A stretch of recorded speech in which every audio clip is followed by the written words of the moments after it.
Professor Cabral. É isso aí, são 9 horas, né? Na capital alagoana, aqui do Trapiche, pela Rádio Marajó FM. Está de volta nesse sábado o programa Panorama da Manhã, pela Rádio Marajó FM. E vamos hoje bater um papinho aqui, fazer uma entrevista aqui com o professor Luiz Gomes, que é professor da União Arapiraca e lançou o livro na última Bienal em Jaraguá, que foi o Levante de 1997.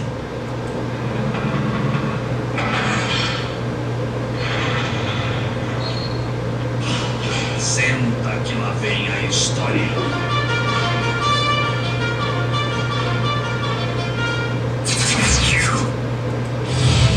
Entrevista no programa Panorama da Manhã. Bom dia, Luiz Gomes, da Uneal. Seja bem-vindo ao programa Panorama da Manhã. Bom dia, Cabral. Bom dia, ouvintes. É um prazer estar aqui no seu programa e falar um pouco sobre a história de Alagoas. Isso. Esse livro foi lançado, né? É uma nova reedição, nova roupagem desse livro. Esse livro trata do que foi o Levante de 1997. O que se construiu isso na história de Alagoas? O livro trata de um dos episódios mais importantes, mais significativos da história recente de Alagoas, que é o Levante de 1997, quando policiais civis e militares, servidores, há 10 meses sem salários, sem nenhuma outra opção, né, derrubaram o governador Divaldo Suruagi. Então foi um dia histórico pelos enfrentamentos, né, que foram travados na praça da Assembleia Legislativa. Houve um tiroteio, um enfrentamento entre soldados da Polícia Militar, policiais civis, contra as forças do Exército, que estavam naquele momento defendendo o governador, que vinha aplicando a política... E de membros do secretariado. Alguns disparos aqui na Praça Floriano Peixoto.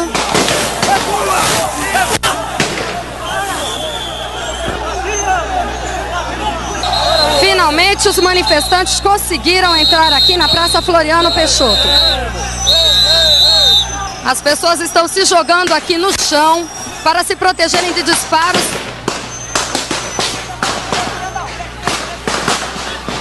Que vinha aplicando a política de desmonte, a política de destruição do Estado. Então, diante daquela dramaticidade, o desfecho também foi extremamente dramático. Então, esse fato passa para a história de Alagoas como um dos fatos mais relevantes, mais significativo da história recente do nosso Estado. E qual é a causa, assim, o que é que aconteceu em Alagoas, né? Na verdade, foi o último governo de Suruagi, né? Suruagi era um governo que veio do regime militar, mas que fato foi que mobilizou, né? Não só foi os servidores públicos estaduais, mas também as polícias, né? Por exemplo, a Polícia Militar de Alagoas, houve aí um protagonismo da Polícia Civil, né? Como é que se deu esse processo aí que mobilizou esse povo todo? O que é que de fato aconteceu para a gente memorar para a nova geração que de fato provocou esse levante? Então, o que a gente aborda no livro é que para o 17 de julho ter acontecido, para que esse levante que derrubou o governador tenha acontecido, é necessário a gente ir atrás das causas mais profundas e depois das causas daquele momento, conjunturais daquele momento, né? Então, nas causas mais profundas a gente tem uma crise financeira, né, que a crise começa antes do Suruagi, começa ainda do governo Fernando Collor, quando o governo Fernando Collor vai isentar os usineiros de pagar imposto. Com a isenção de impostos por parte dos usineiros, o Estado perde uma das principais fontes de arrecadação e isso vai deteriorando as condições financeiras do Estado. Já no governo GB, Geraldo Bulhões, que antecedeu o Suruagi, já começa a ter um certo atraso na folha de pagamento dos servidores, mas nada se compara aos atrasos sistemáticos que vão ocorrer no governo Suruagi.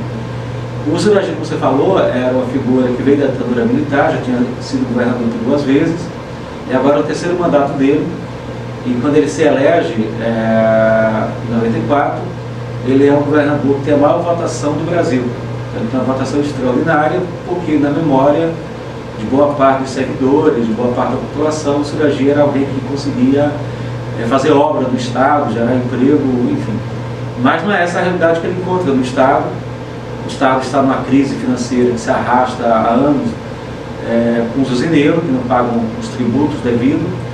E além disso, os usineiros não só pararam de pagar os impostos, mas entraram na justiça para receber de volta o imposto da cana própria, que era uma outra situação também extremamente grave e que sangrava os cofres do Estado. Então, o governador, diante dessa situação, tenta pedir empréstimo ao presidente Fernando Cardoso. O governo federal se nega a uma ajuda, muito pelo contrário, ao invés de ajudar, ele exige que Suragi tome medidas drásticas de privatizações, de desmantelamento do Estado. Isso vai agravando o quadro, né, a ponto que a folha de pagamento dos servidores vai atrasando 3, 4, 5, 6, 7, 8, 9 até 10 meses, dependendo da categoria.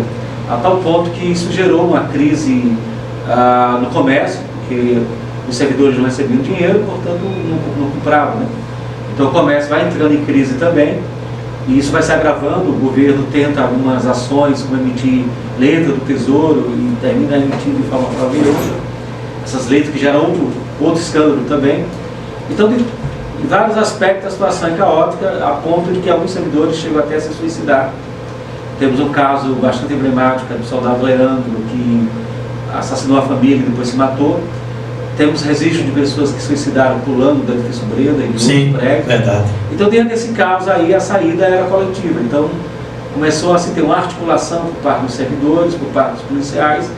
E quando essa articulação ela prospera, cria um grande movimento que vai ter o seu ponto ápice a derrubada do Suragi. Muito bem. O programa Panorama da Manhã está entrevistando o professor Luiz Gomes, que reeditou, né, junto com a UNEAL, né, professor Luiz Gomes da Rocha, professor da UNEAL de Arapiraca, professor de História, e está aqui, editou uma nova roupagem do livro, né?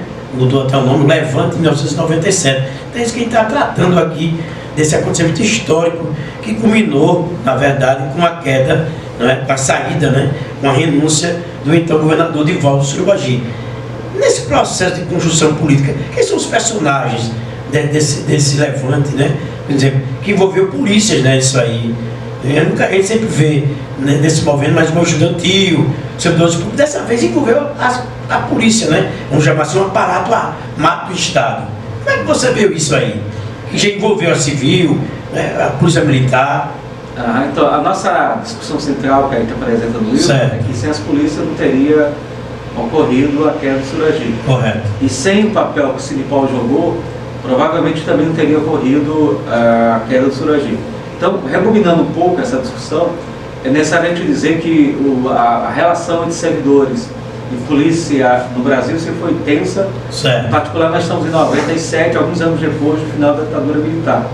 Então, a desconfiança existia entre os servidores e as polícias, e, obviamente, os policiais sentiam trabalhadores e sim parte do Estado, né, do ponto de vista do aparato repressivo. Entretanto, a fome de respeito a todo mundo, né? Ou seja, todo mundo estava naquele momento. No programa Panorama da Manhã. É isso aí, são 9 horas mais 17 minutos. Nós estamos aqui entrevistando o professor Luiz Gomes, da UNEAL. Vamos mandar um alô aí, professor Luciano Cavalcante, que está na escuta lá, na cidade de Marechal Deodoro. Luciano, um abraço, obrigado pela audiência, que na verdade, antigamente era chamada de Santa Maria Madalena da Lagoa do Sul, uma cidade histórica, né? E vamos voltar aqui com o Luiz Gomes. Luiz Gomes, o que é que representou esse movimento, assim, para a história de Alagoas, para as novas gerações, no sentido de mobilizações da categoria do servidor público, da polícia? O que isso representou, esse movimento aí que culminou na renúncia do então governador Divaldo Surubagi? Então, esse movimento é sem dúvida um dos mais significativos, os fatos mais importantes da história de Alagoas, né?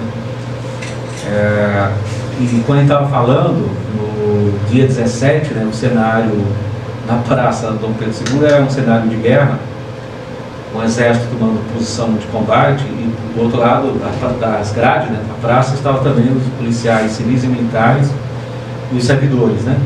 E à medida que o tempo vai passando, os ânimos se acirram, a ponto de que começa um tiroteio, e durante alguns minutos centenas de tiros são disparados, 3 pessoas ficam feridas, né? Isso provoca também um certo medo dentro da Assembleia Legislativa, onde o Suragi tinha a maioria dos deputados, os 27 ele controlava 24 deputados e, portanto, pedir impeachment da OAB não passaria em condições normais. Mas esse dia não foi um dia normal, foi um dia espetacular, onde o povo cansado da situação de caos, os servidores cansados da fome e da miséria ao qual estavam submetidos, se unificaram, se uniram em um comando, né, que reunia policiais militares, civis e o conjunto dos servidores, e enfrentaram o exército, obrigando as tropas do exército a recuar, né, e ao mesmo tempo o tiroteio assustou os deputados que pressionaram o Suragi, e o Suragi então terminou se retirando do poder, né? Então esse é um momento extremamente interessante na história, né? Um momento assim de vitória das forças populares, porque significou exatamente o fim de um governo que representava as oligarquias, né? O governo Suragi legítimo representante das oligarquias agrárias, oriundo da ditadura militar, e que agora abre caminho para algumas mudanças que o Estado vai viver, mesmo que por um curto período, né? Então é um fato muito significativo, muito simbólico, que mostra quando o povo quer, quando o povo se organiza, o povo pode. Então é algo assim extraordinário na história de Alagoas. E o que representa isso hoje, o servidor? Como é que está o servidor público estadual, as polícias, como é que está essa questão da relação salarial, na melhoria da qualidade de trabalho desses servidores? O que é ser servidor público hoje em Alagoas, a partir desse movimento em si? O movimento ele abriu um clarão que derrubou o Suragi representando as oligarquias, mas isso não quer dizer que essa situação ficasse em aberto durante muito tempo. Então abriu-se um clarão, as forças progressistas não colocaram abaixo o Estado, né, nas oligarquias, mas do ponto de vista eleitoral, na sequência ocorre uma mudança importante, que é a vitória do Ronaldo Lessa, né, que com apoio do PT, a Elis Helena é eleita senadora, o Major Paulo Nunes é eleito deputado estadual. Já que não houve uma nacionalização do movimento, que pudesse emparedar o Fernando Henrique Cardoso, então o movimento ficou restrito a Alagoas, apesar de que naquela época também ocorreram manifestações de policiais e greve de policiais em vários estados do Brasil. Entretanto, foi em Alagoas que o movimento foi mais profundo, né? Abalou a dominação oligárquica. Então o governo que assume, o governo de Ronaldo Lessa, recupera uma parte da máquina do Estado, né? Fazendo concurso para a educação, para a saúde, para a polícia, enfim. Mas mesmo hoje, 2023, nós não temos o Estado recomposto. Ou seja, o estrago que o PDV fez foi profundo, né? De retirar mais de 20 mil servidores. Isso nunca foi recomposto. Então nós temos hoje no Estado um déficit em todos os órgãos de servidores. Então você pega a educação, nós temos um monte de professores contratados, não concursados. Ultimamente tem crescido muito essa situação, contratados, precarizados, sem direitos, né, dentro da estrutura do Estado, e a falta de servidores, né? Lá na UNEAL, na Universidade Estadual de Alagoas, nós temos falta de técnicos, de professores, portanto há uma mobilização por concurso. Agora, uma coisa que é bem significativo é que de lá para cá, depois da queda do Suragi para cá, nenhum governo atrasou mais o salário dos servidores, né? Até porque aquela situação que levou o Suragi, que levou à falência do Estado, né? Ou seja, no pagamento de tributo por parte dos usineiros, os usineiros depois tiveram que fazer um acordo para voltar a pagar, claro, pagam e continuam tendo benesses e isenções, pagam muito pouco e continuam tendo determinadas isenções e benesses, mas o Estado hoje, de certa forma, tem uma capacidade de arrecadação importante, e isso mantém, de certa forma, o funcionamento do Estado. Então, uma das coisas que ficaram como lição é que não se pode atrasar salário, né? Ainda mais durante 5, 6, 7, 8, 9, 10 meses, né? Isso provoca um caos. E, obviamente, que a resposta que foi dada naquela época é uma resposta à altura de se provocar o caos, de desmanter a destruição do Estado de Alagoas. Momento de muita revolta aqui, portanto, as notícias é de que 2 soldados foram baleados e um foi ferido com baioneta. Notícias ainda não confirmadas que são colocadas aqui pelos manifestantes que estão na praça. Fruto desses acontecimentos, o vice-governador Manuel Gomes de Barros assumirá dentro de poucos minutos o governo do Estado. Quero oferecer toda a minha solidariedade aos funcionários que estão com seus salários atrasados. A angústia deles é tão grande quanto a minha. A todos eles a minha solidariedade. E o meu repúdio a todos aqueles que fogem dos princípios democráticos, que fogem do entendimento e do diálogo, que devem ser os norteadores que delimitam o viver numa sociedade moderna. E a todos vocês, mais do que a minha gratidão, a todos vocês a minha amizade. Muito obrigado, pessoal. Depoimento do governador Divaldo Suruagi, que se afasta do governo por 6 meses, cobertura completa sobre todos os acontecimentos, saída do governador Divaldo Suruagi, a posse de Manuel Gomes de Barros, nessa quinta-feira histórica para Alagoas, são 7 horas e 50 minutos, se acompanhou tudo ao vivo aqui, TV Alagoas.